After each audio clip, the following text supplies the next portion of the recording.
durchgesetzt und zugleich eben dadurch in die höchste Verbindlichkeit.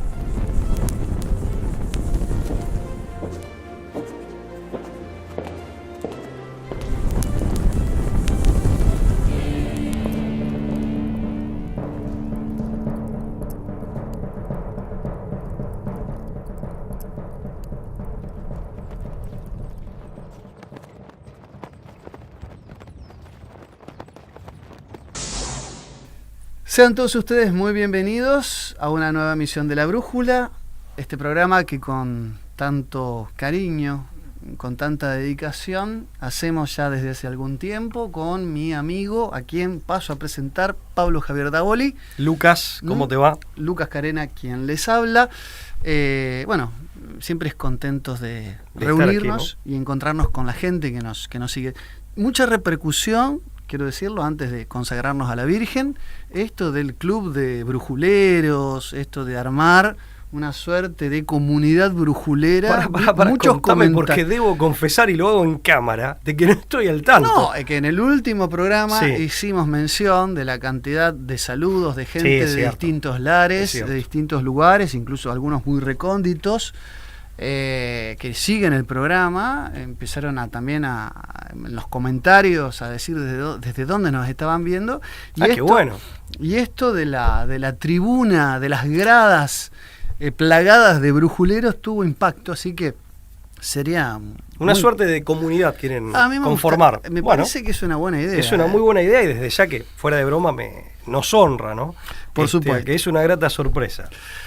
Siempre nos ponemos bajo el manto de protección y amparo de la Virgen, de la Santísima Virgen, en este caso en la advocación, siempre apelamos, de Schoenstatt, que es madre, que es reina, y victoriosa y educadora de Schoenstatt. Pablo, bueno, hoy con un tema, a mí me parece muy interesante, lo aclaro, es propuesta tuya. Estamos hablando de un pequeño libro del año 1943, su primera edición, La abolición del hombre, ¿no? Un libro muy recomendable, breve, claro, sencillo, accesible para la lectura, porque es un libro con alto vuelo filosófico, pero al mismo tiempo un texto de divulgación que puede que puede calar en los distintos espectros y distintos grupos sociales que pueden a este escrito, y que además tiene algo muy loable, muy valorable, que es la plena vigencia, ¿no? Porque es un texto que ya tiene varias décadas. Tiene más de 70 años, pero casi 80, ¿no? O sea, pero que tiene una vigencia y una actualidad difícilmente conmensurable. Yo la primera vez que lo leí, este libro de Lewis, estamos hablando del autor C.S. Lewis, ¿no? Así es. Clive Staples Lewis, autor conocido británico. Literata británico, ¿no? Un apologista anglicano, medievalista, que tuvo contacto con Tolkien. Ambos se los considera como grandes referentes de la literatura inglesa. Los dos tradicionalistas. Los dos cristianos, tradicionalistas, cada uno a su manera. Tolkien católico, y en el caso de Lewis protestante, pero tengo entendido que él se convierte al catolicismo, ¿no? Claro.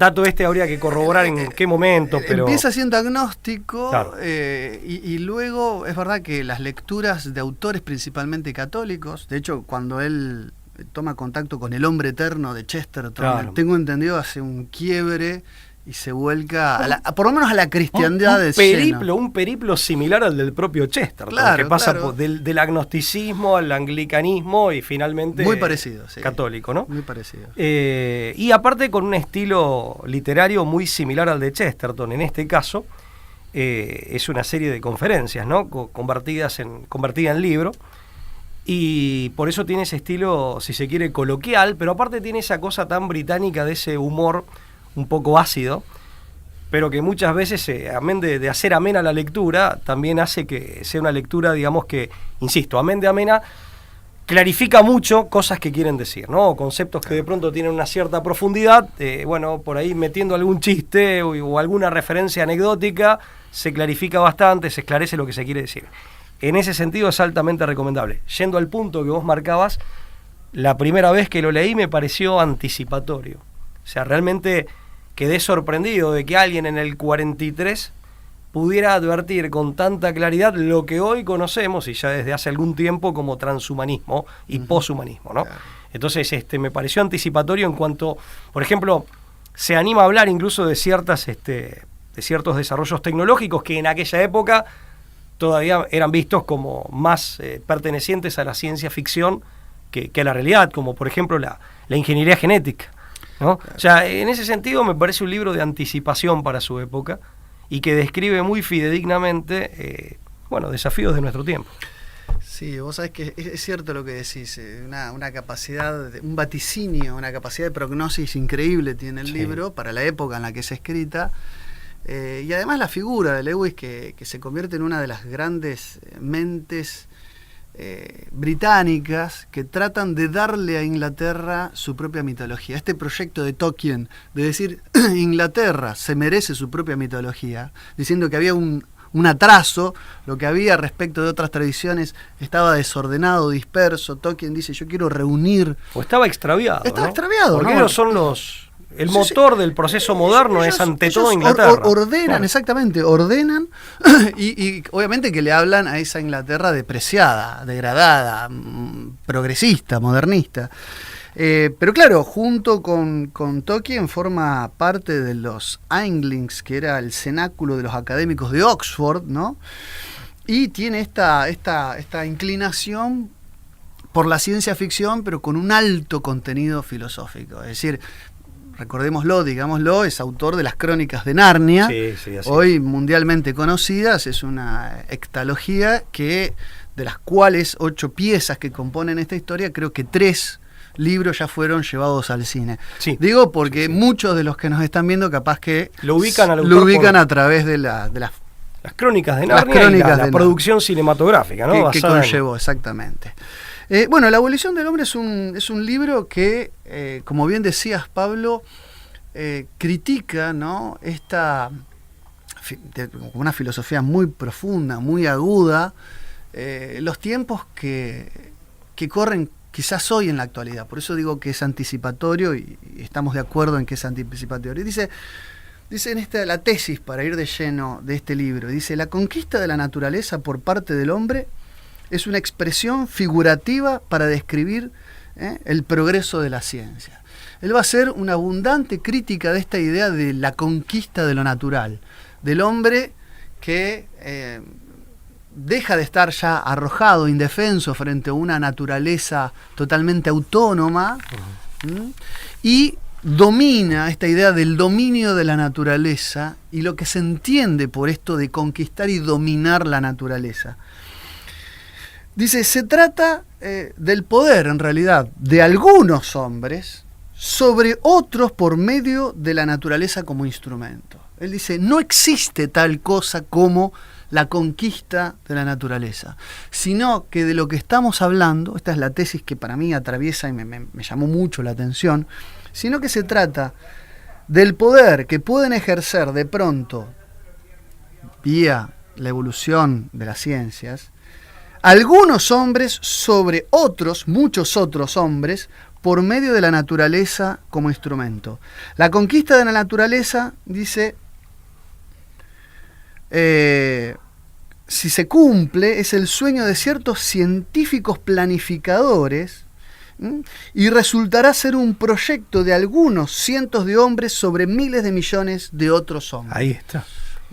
Ahí está. Y no hay conquista sino mera manipulación, dice Lewis. Es brillante. Habla de los manipuladores. Habla de manipulación. Utiliza la palabra manipuladores en mayúscula, ¿no? Como para resaltar que es un grupo de élite, un grupo pequeño, que en definitiva asume este rol apoyado o instrumentando el desarrollo científico-tecnológico.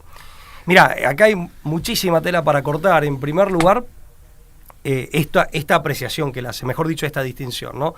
Estamos hablando de ciertos hombres que en definitiva ejercen este poder instrumentalizando el avance científico-tecnológico sobre el escenario sobre la naturaleza y sobre otros hombres que quedan en este sentido, son objeto o víctimas del desenvolvimiento, del despliegue de este poder y de este afán de conquista. O sea, no es el hombre. Esta es una aclaración que yo, con la que me sentí particularmente o especialmente identificado, porque muchas veces pasa que te dicen, bueno, hablando, entre otras cosas, ¿no? Pero hablando de los desaguisados ecológicos. Bueno, y el hombre tiene, entonces la conclusión simplista o la observación simplista, el hombre tiene, digamos, un comportamiento, una conducta que es perjudicial para el orden de la naturaleza y para los sistemas ecológicos. Y no, no el hombre, algunos hombres.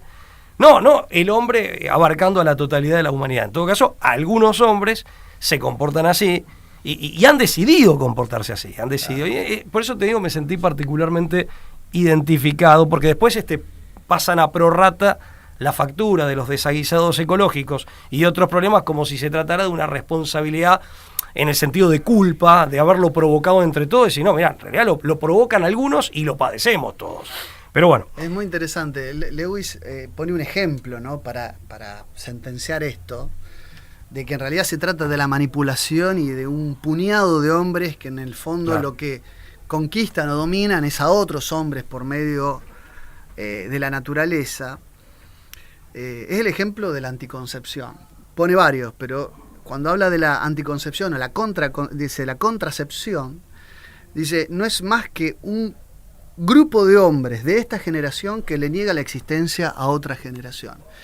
Y abunda en esta idea de porque la condiciona mediante la selección.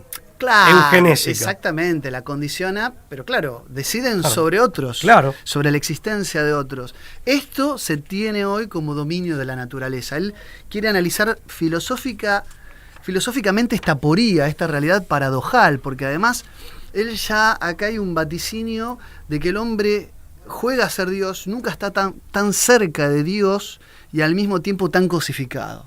Es decir, son unos que cosifican a otros, los convierten en tubos de ensayo, ¿no? En seres de probeta, ¿no? Sí, o sea, por eso, en primer lugar está esa disquisición. No son todos los hombres, son algunos hombres. El transhumanismo, hoy en día presenta esta realidad de doble cara. Algunos juegan a ser Dios, pero otros son objetos experimentales, ¿no? Objetos son conejillos, cobayos de India. Son, como bien decís, en definitiva, son cosificados porque son objeto de la acción dominante o de dominación de los primeros. Ahí hay otro punto también que tiene que ver con, digamos, me adelanto tal vez un poco, porque él dice que a la postre, en ese proceso de conquista de la naturaleza, que conduce por proyección o por extensión a la conquista de los demás y su reducción a mera cosa, a mero objeto, que es objeto de manipulación, termina finalmente en la cosificación del cosificador, en la cosificación del dominante. Y lo explica diciendo, y acá me acordaba de vos que siempre lo citás a Sorokin, cuando lo leía, lo repasaba para este programa, y la verdad que es una lectura que disfruté, que vos te acordás siempre de Piotr Sorokin, que hablaba de la cuantofrenia, que es característica del pensamiento moderno, que es esencialmente materialista, o que discurre en un paradigma, dentro de un paradigma materialista. Él dice, nosotros, acostumbrados al razonamiento cuantitativo y matemático, pensamos siempre en las progresiones, y por eso desconocemos procesos que son de orden cualitativo, en donde hay una progresión que por la propia lógica de ese proceso se interrumpe, en donde vos pensás que estás ascendiendo y finalmente por la propia lógica, por la propia dinámica de ese proceso, lo que obtenés al final repentinamente es un abrupto descenso. Y esto es lo que está pasando y se ve claramente en el transhumanismo, que por eso deriva en poshumanismo, en los propios dominadores, cuando asumen que su propia conciencia no es más que, un fenómeno meramente informático, reductible a pulsiones electromagnéticas, o cuando piensan que el propio cuerpo es reemplazable por la máquina. Y esto el dominador lo hace consigo mismo. O sea, el propio dominador, una vez que ha cosificado todo lo demás y lo ha subordinado a su dominio, termina cosificándose él. En este caso, dice, lo que se pensaba que era, la palabra no la usa él, ¿no? Al menos no en la traducción que yo vi al castellano, lo que se pensaba, y es muy de la modernidad, emancipador, termina en la peor de las esclavitudes, y volvemos al tirano que tiraniza a los demás porque primero es esclavo él, que eso es Platón. Tal cual. Me pareció, el tipo aparte lo hace con un lenguaje mucho menos, si bien tiene profundidad filosófica, un lenguaje que no es filosófico, y aparte, como buen británico y un hombre de este tiempo, en definitiva, él llega a la profundidad del análisis partiendo de la experiencia sensible y de la cotidianeidad. Eso me pareció también un camino que es por ahí distinto al nuestro.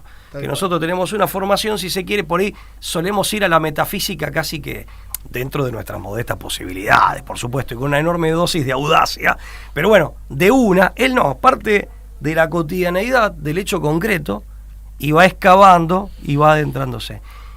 Vi en esto, cuando él habla de decir, esto no es como las progresiones cuantitativas, matemáticas, sino que es un proceso que por su propia lógica y deriva, parece que asciende y de golpe va a descender abruptamente y catastróficamente, más allá de todo el daño que se hace en el medio.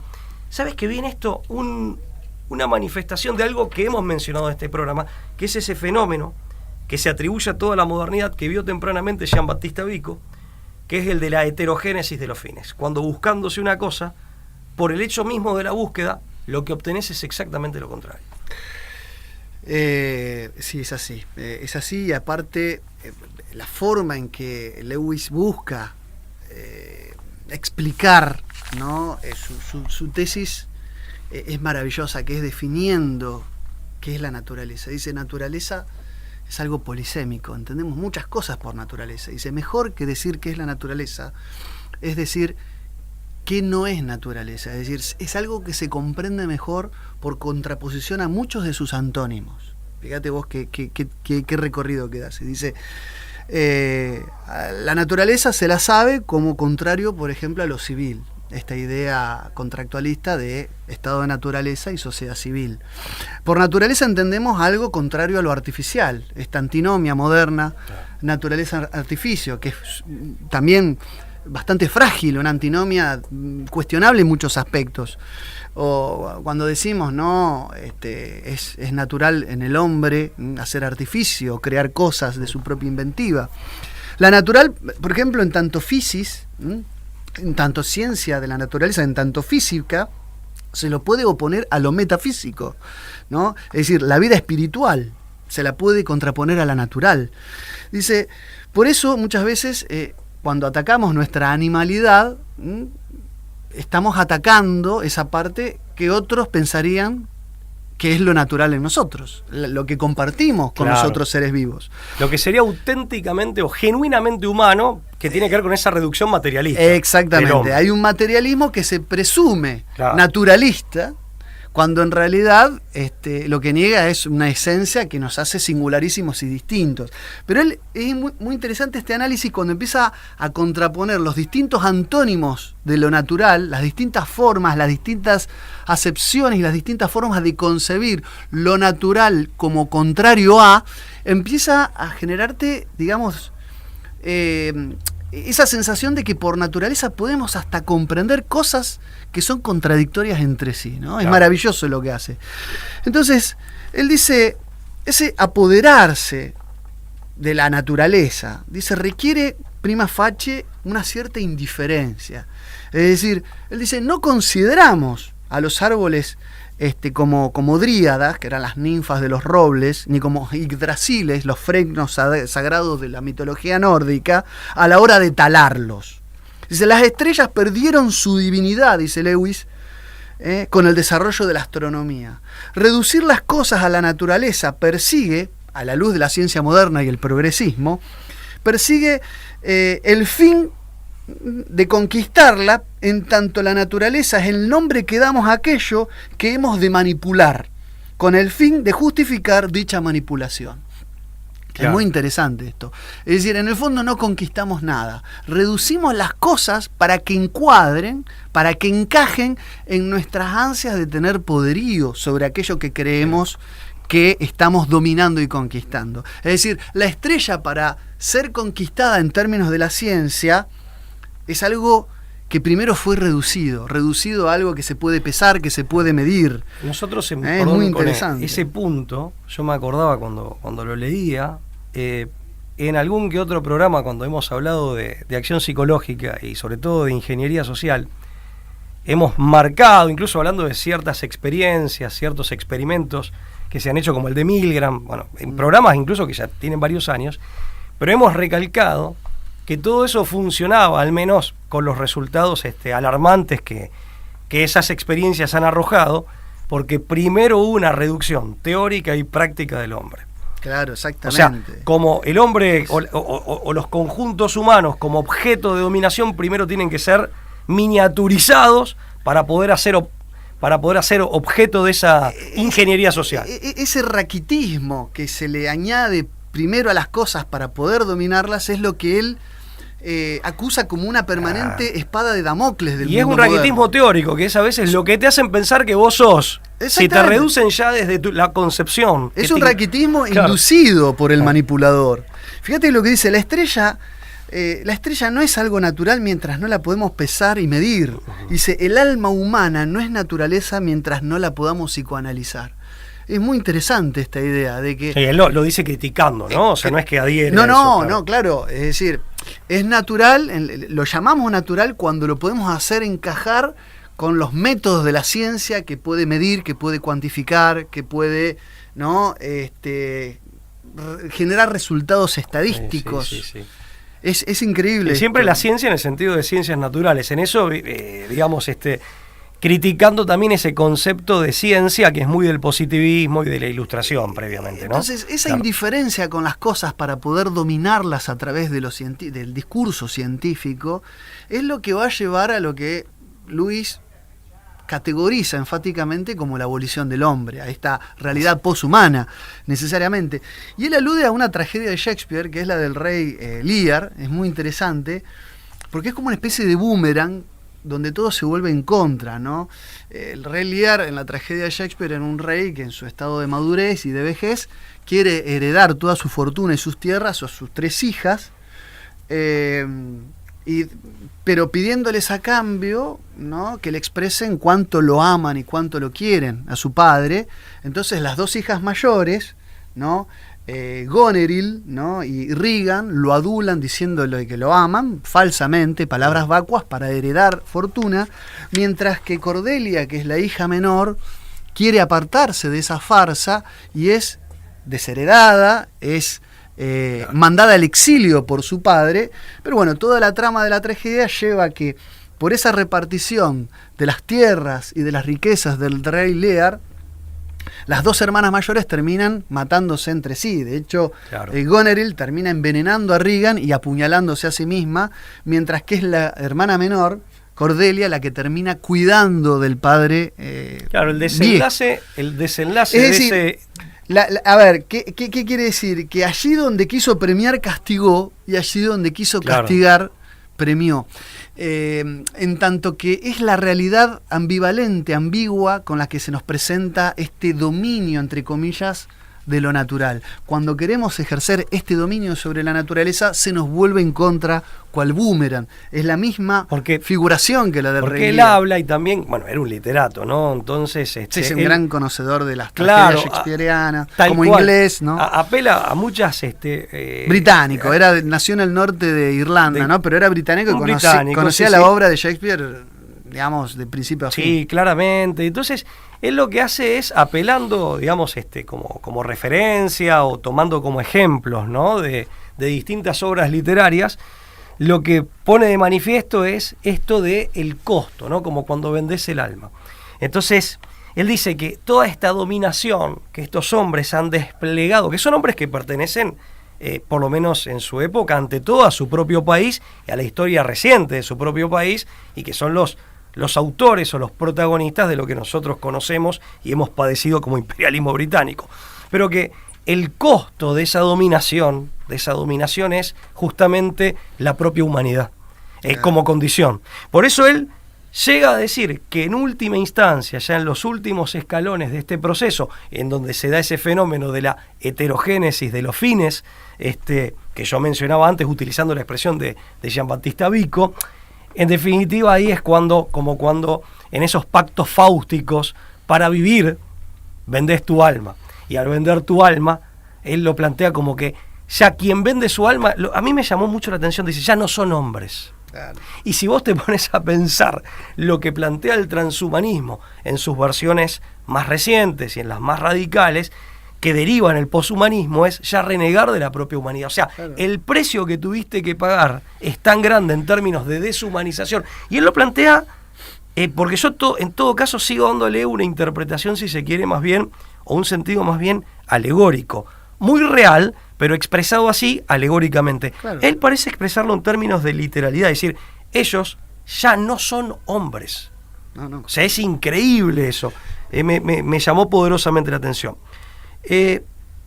Una cosa que a mí también quería decir es que él, cuando dice estos hombres están movidos por el afán de poder, por la codicia y la ambición, en definitiva, y se van corrompiendo a partir de esto. Él dice que es un fenómeno, por eso dice, ya no son hombres, que va mucho más allá de lo que tradicionalmente se ha conocido como corrupción o degeneración. Él dice, no son hombres degenerados, ya no son hombres. Por eso digo que a mí me llamó muchísimo ese punto, esa aserción que él hace. Pero además, me llamó mucho la atención porque me hizo acordar a Michael Jones cuando habla de la libido dominante. En definitiva, son hombres que ellos mismos, y algo ya anticipamos, son esclavos de un instinto ciego que conduce a apoderarse de todo, e incluso, aunque este camino, como en el caso de los lemures, los arroje al abismo. Porque cuando vos destruís aquello que querés conquistar, o para conquistar terminás perdiéndote a vos mismo, sos como el lemuro, como los lemures que en manada se arrojan al abismo. Y ahí me acordaba de esta expresión de la libido dominandi de este autor norteamericano, Michael Jones, que hemos citado en otros momentos. Y ahí aparece algo que vos anticipaste.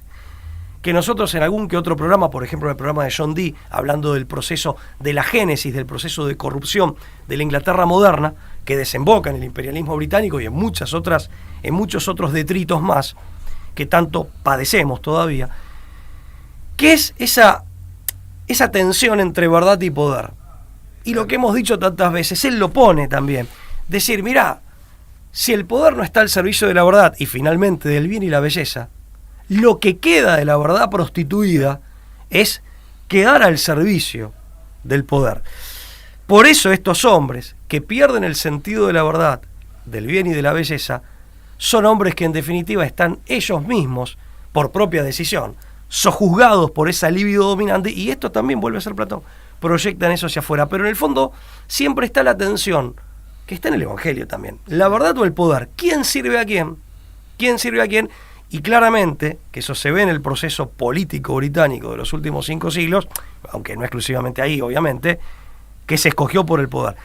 Él desde el corazón de esa matriz geopolítica y de esa matriz sociocultural hace la denuncia. Por eso digo, estos son los autores de la reacción británica, como Tolkien, como Chesterton. Claro, no, yo aparte veo, no solamente en este autor, sino en general en los autores de esa generación de pensadores cristianos, incluido Chesterton, incluido Tolkien,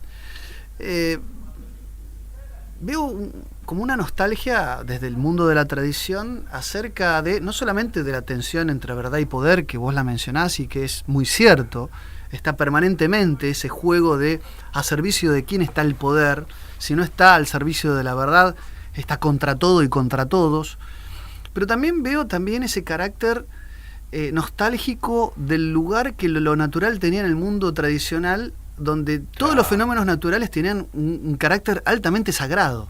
Es decir, hoy se utiliza naturaleza para desacralizar el mundo, cuando la naturaleza y lo natural en el mundo tradicional era símbolo de Roussel, donde estaba siempre presente un destello de divinidad en cada fenómeno, en el río, de las perfecciones divinas. Exactamente.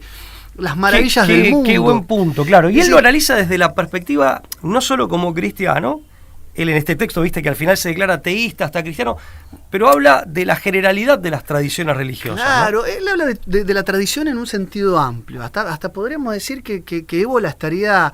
Sí, digo, porque ébola no... tradición primordial. Exactamente, porque ébola sustancial. partía de un no exclusivismo. Él creía que todas las religiones tenían algo Sí. del orden sagrado, tradicional, y que había una tradición primordial en la que todas las religiones podían confluir.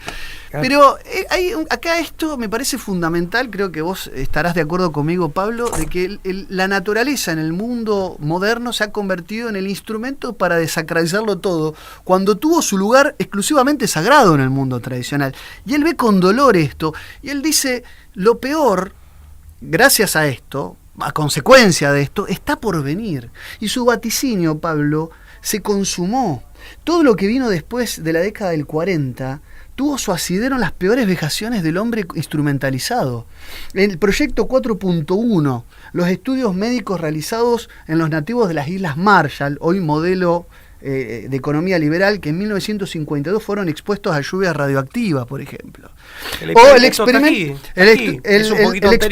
Tuskegee viene de la misma matriz. en Alabama, que le dedicamos un programa exclusivo acá en La Brújula, el estudio del progreso natural de la sífilis a largo plazo, que duró 40 años a 399 pacientes afroamericanos. El experimento de Cornelius Rojarth, que recibió financiación de la Fundación Rockefeller, para inyectar en 1931 células cancerígenas a ciudadanos puertorriqueños, con el fin de estudiar la reacción y la composición de los tejidos cancerosos. Entre 1951 y 1974, el doctor Albert Klingman inyectó el agente naranja, la dioxina, que era un compuesto del agente naranja, en presos de una cárcel de Filadelfia, haciéndola pasar como una investigación dermatológica, cuando en realidad la estaban probando como un arma química. Digo, después podemos hablar de transhumanismo y tendremos que dedicar otro programa, pero te quiero decir, Pablo, todo lo que Luis dice acá se consumó. Él dijo, lo peor son está por venir. Concretas de cuando lo que el nombre advierte. de la naturaleza no solamente se codificó, se minimizó al hombre, se lo llevó a su mínima expresión, se lo trató no como cobayos, como insectos. Sí. Fumigados terminaron los seres humanos por en no nombre hablar, por de no esta hablar naturaleza de todas las científica. denuncias, como por ejemplo en Kenia, de la Asociación de Médicos Católicos hace algunos años atrás, en donde sobre pretexto de vacunar contra el tétanos, en definitiva, según esta denuncia y de la Conferencia Episcopal de Kenia, había participado de ese proyecto la Organización Mundial de la Salud, se habría esterilizado a gran parte de la población femenina, entre muchas otras denuncias que hay contra el Fondo de Naciones Unidas para la Población, en otros lugares denuncia del mundo. Que Entonces, creo que salpicó a la fundación de Bill y Melinda tengo Gates. entendido que sí. Esto lo cuenta, hay muchas fuentes, ¿no? Lo pueden chequear en Noticias Globales del ya fallecido, lamentablemente, hace unos años, padre Sanahuja, Juan Claudio Sanahuja, sacerdote que se ha dedicado a indagar en estos temas, en sus libros también. En el penúltimo libro de Cristina Martín Jiménez de España, La verdad sobre la pandemia, que es un libro de mediados del año 2020, también dedica una parte de su libro a estas denuncias que se hicieron en Kenia, ¿no? Entonces, en definitiva, son expresiones concretas de una manera de sentir, de una manera de pensar, de una manera de ser que para Lewis ya no es humana. O sea, ya no es ni siquiera propio de un humano degenerado, o corrupto, sino, digamos, algo que ya no es humano. Lewis no va a lo demoníaco acá, se mueve muy en el plano de lo que es decodificable por la razón, ¿no?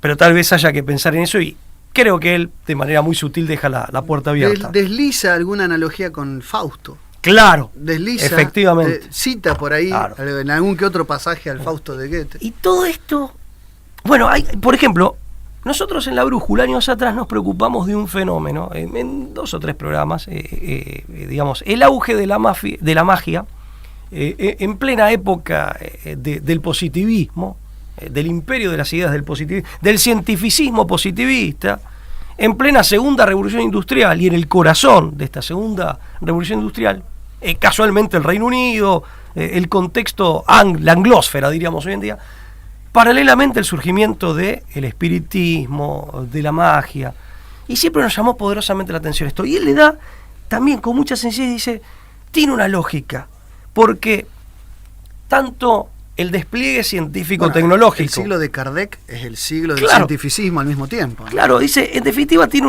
una lógica.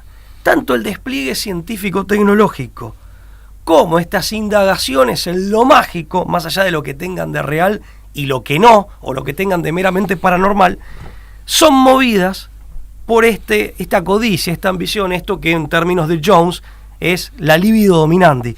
Se instrumentaliza la ciencia y la tecnología como producto de la razón y se instrumentaliza la mafia como dos caminos que en definitiva confluyen en cuanto a la motivación y la finalidad, Claro. que es el poder. Claro.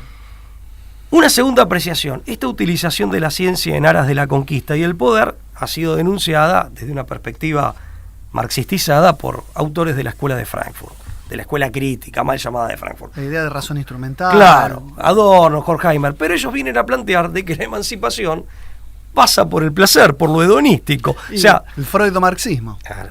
La liberación de eso las está en pulsiones. Marcuse. Bueno, Con lo cual es cambiar peor de collar. El remedio que la enfermedad es saltar de la sartén hacia las brasas. y es pasar a otro cambiar de instinto. collar, tal Y cual. acá quiero volver porque hay una reivindicación tácita de la psicología platónica, que nosotros también hemos mencionado tantas veces en nuestro programa. El nous, la razón, la inteligencia, que busca la verdad, el bien y la belleza, las pasiones, los sentimientos, emociones y finalmente la instintividad, y en particular los bajos instintos, los apetitos inferiores, los epitemiai. Acá, él, sin hablar en estos términos, respeta o parte de la premisa de ese esquema antropológico y más específicamente psicológico. ¿Y qué hablar? Me llamó mucho la atención. De hombres que en definitiva fallan él arranca en el primer capítulo por la corrupción de las emociones y los sentimientos, por la parte del medio, habla de hombres sin corazón. Ujú. Entonces, porque nosotros tendemos a pensar, y yo creo que son caminos que se dan en un caso o en otro, en que el error como corrupción de la inteligencia viene a provocar un poco esto de que el pez se pudre por la cabeza, el pescado, perdón, se pudre por la cabeza, como reza la sabiduría popular.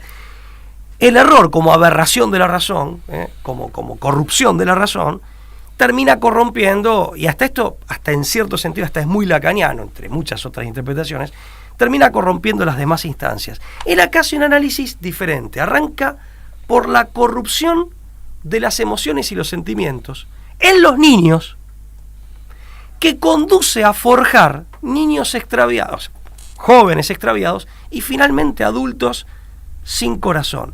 Y a partir de ahí, la corrupción de las ideas, de la razón, que quede incapacitada para el develamiento de la verdad.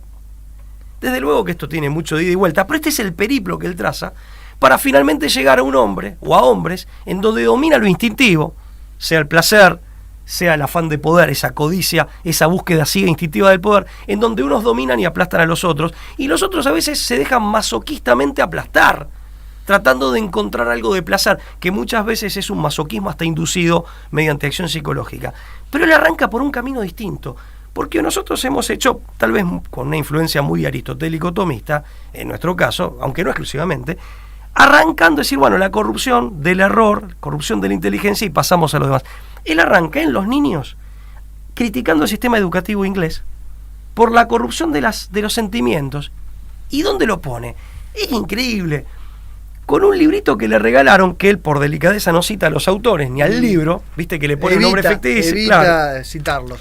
Habla de Tito y Gallo, que son los dos autores, nombres ficticios. Dice, este libro es aberrante para los chicos, porque les dice que lo sublime que se percibe no está en la cosa, está en mi propio sentimiento. Arranca siendo una crítica del subjetivismo emocional que conduce, paradójicamente, al deterioro, la corrupción, el extravío, la confusión y finalmente la desaparición de los sentimientos, y ahí termina perjudicando a la inteligencia, en esa búsqueda que la inteligencia hace de la verdad, para iluminar nuevamente en ese ida y vuelta de los sentimientos. Pero arranca siendo una reivindicación de la objetividad y una crítica de la subjetividad, pero en el sistema educativo aplicado a los sentimientos. Claro. A mí me pareció de una originalidad, No, porque es, y la verdad me esclareció, porque es parte de la atmósfera esquizoide, ¿no?, que generan en los niños, ¿no? La falta del sentido de la realidad, ¿no? La falta claro, del realismo. pero arranca por el sentimiento. Por el Y hacer creer sentimiento, que el claro. sentimiento, tu sentimiento sublime no es que vos emocionalmente reaccionás frente a lo sublime que está en la cosa, que está en el mundo, No, que es- está en tu abuelo, que está en la bandera o en lo que fuere, en donde vos lo percibís. Claro, no. Es Es muy interesante, es muy original, Sí. muy original, casi un factor único y bueno, de una extremada vigencia. Pablo, estamos ya sin tiempo. Quiero preguntarte, ¿sigue tu libro a disposición No, para muchas adquirirlo? ¿Podemos comprarlo? ¿Podemos conseguirlo, por favor, a la gente que nos ve por te primera vez? agradezco y mirá, sí, estoy contento. ¿Vas a hacer porque alguna presentación? Por ejemplo, Eh, pregunta.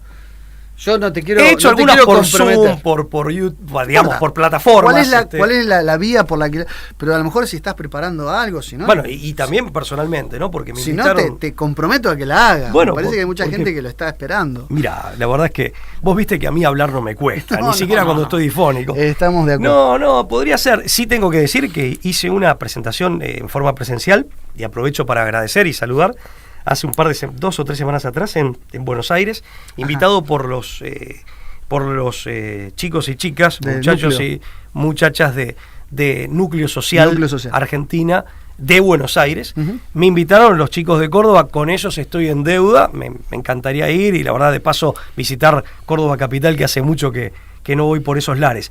Y después sí, presentaciones en distintos programas, hay mucha gente a la cual agradecerles, ¿no? La Patria del Alma, Patricio Lons, Amigos, todos amigos. No me quiero olvidar de nadie en particular. Pero, y si hay alguna omisión les pido las disculpas del caso. Pero también quería comentarte que Editorial EAS en España, y agradezco a Manuel Quesada y a toda la gente de Editorial EAS, Saludo para nuestros amigos españoles. ya publicó el libro Leviatán y el Imperio Dormido, que en gran medida habla de estos temas, o en gran parte, lo publicó en físico. Eso está disponible, está en las anaqueles de las librerías españolas, pero está disponible para todo aquel que quiera comprarlo en físico. Si es para gente de América y quieren una versión digital, basta con que me escriban a pablo.davoli.libros@gmail.com. Y sí, la novedad es que otro libro más reciente, en realidad son libros que vienen de larga data de preparación, pero en cuanto a su publicación más reciente, que es El sueño de la razón, es una reflexión, una suerte de test de razonabilidad en torno a esto que se dio en llamar emergencia sanitaria global, emergencia sanitaria global. Está y el test de razonabilidad gira en torno a esa globalidad, ¿no? Está disponible en PDF para países de América. También el que esté interesado me escribe para interiorizarse. Te pueden escribir a tu correo, Sí, y pedírtelo. Y saldrá publicado en físico por Editorial EAS también en pocos meses. Bien. ¿no? En España. Y nos despedimos, no sin antes pedirles que si les gusta nuestro programa, no solamente nos lo hagan saber, sino que lo compartan, que lo difundan, hagan llegar este espacio a muchos otros para expandir esa comunidad brujulera de la que ustedes ya Sí. son parte. Y si no les gusta nuestro programa, también compartanlo, porque a lo mejor tienen algún conocido o amigo que les gusta. Así que, por ambas Sí, razones... no, por ahí hacen algo mejor, porque por ahí puede pasar que no te guste por algo que sea real Y que hagan algo para contestarnos. para contestar, o algún producto Para rebatir. producto entre comillas. Esto es mucho más, no es un producto comercial, eso está claro, esto es de onda, pero sí hacer algo mejor que sea superador, y siempre va a ser bienvenido, porque a veces viste que te debe pasar a vos también, ¿no? Que por ahí te hacen alguna entrevista y esto uno siempre lo agradece, o te invitan y uno tiene, digamos, o yo por lo menos considero que es muy pertinente dejar en claro de que uno es un tipo común, es un humilde servidor, y esto también te compromete a vos para que hagas tu aporte, tu granito de arena, y entre todos, porque esto necesariamente es comunitario, vayamos construyendo lo que intentamos sea un mundo mejor. Así que ese es el espíritu. Siempre agradecidos, aparte con Conclusión TV, por supuesto, ¿no? Como siempre, gracias a todos ustedes, a Conclusión TV, será hasta la próxima.